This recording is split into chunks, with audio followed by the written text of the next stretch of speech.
एक समय के बाद बा कौनो गांव में एगो गरीब ब्राह्मण रहत रहल। एक बेर गांव के एगो अमीर आदमी अपने घर भंडारा खातिर ब्राह्मण के बोलौलस। अमीर आदमी ब्राह्मण के दान में एगो बकरा देहलस। बकरा पाके ब्राह्मण बहुत खुश भइल। उ अमीर आदमी के आशीर्वाद देहलन और बकरा अपन कंधा पे रख के खुशी खुशी अपना घर के ओर चल देहलन। जब ब्राह्मण बकरा के अपन कंधा पे लाद के घर जाए खातिर एगो जंगल से गुजरत रहलन, तबे तीनों ठग उनके पीछे लग गईलन और ठग उ ब्राह्मण से बकरा छीने के कौनो उपाय सोचे लगलन।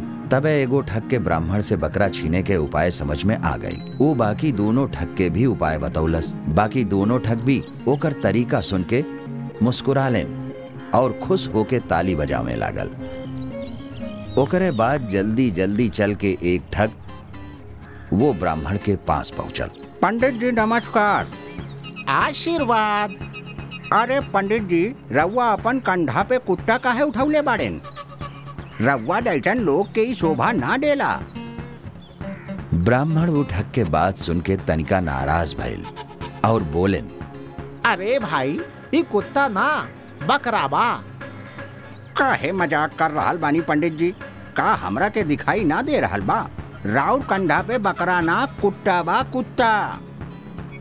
ठग के बात सुन के ब्राह्मण अपन कंधा पे बकरा के देखलन और ठग से कहलन, का तू हमरा के मूर्ख समझा ताड़ा? हम मूर्ख ना बानी। यजमान हमके बकरा दहले बाड़न, तक कुत्ता कैसे हो जाई? ई बकरा ही बा। ना मानत बानी, राउर मर्जी, हमार का। ई कह के वो ठग एक तरफ चल गए। ब्राह्मण वो बकरा लेके आगे बढ़ गईलन। कुछ दूर गईला पे दूसरा ठग मिलल। पंडित जी नमस्कार। आशीर्वाद। और हाल चाल ठीक बा पंडित जी? हाँ, सब ठीक बा। अरे रउआ बचिया के कंधा पे लाद के कहाँ ले जा रहल बानी? छी छी छी छी। रउआ ब्राह्मण बानी, रउआ के ऐसन काम करब शोभा ना देला। अरे भाई, ये बचिया ना बा। बचिया ना तो और का बा पंडित जी? भाई, ये बकरा बा, बकरा। यजमान हमके दान में दहले बाड़न। पंडित जी, का रउआ के कम दिखाई देला? ना तो रउआ के जरूर कम दिखाई देला। तबे तो राउर यजमान रउआ के बचिया दे के बकरा कह देलन। रउआ मान गईलन कि बकरा बा। ई बचिया बा, बचिया पंडित जी। ठग के बात सुन के ब्राह्मण के तनिका आश्चर्य भइल। वो सोचे लागल कि पहले वाला आदमी कुत्ता कहलस और ई बचिया कह रहल बा। कुछ त बात बा। थोड़ी दूर चले के बाद ब्राह्मण के तीसरा ठग मिलल। नमस्कार पंडित जी, ई गधा के कंधा पे लेके कहाँ जा रहल बाड़ा? गधा? कहाँ बा गधा? राउर कंधा पे और कहाँ?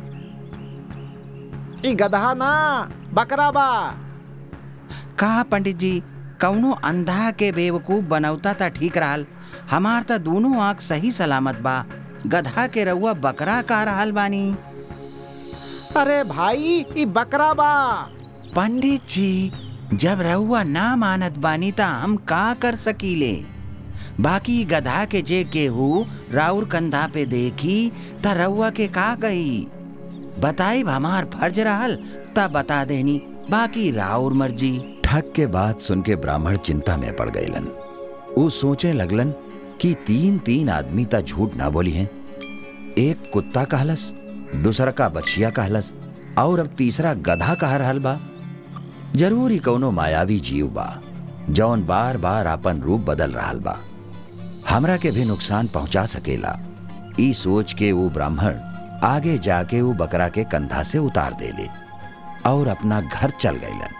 तीनों ठग ही ताक में रहलन। ब्राह्मण के गैला के बाद ठग लोग बकरा के पकड़ के ब्राह्मण के मूर्खता पे हंसे लागल। शिक्षा, आपन बुद्धि और योग्यता पे भरोसा करें के चाहिए। हमनी के YouTube चैनल के अभी सब्सक्राइब करी। नया वीडियो देखे खातिर बेल आइकॉन जरूर दबाई। रउआ हमनी के वीडियो पर आपन कमेंट जरूर दी। वीडियो लाइक करके अपन दोस्तन में शेयर जरूर करें।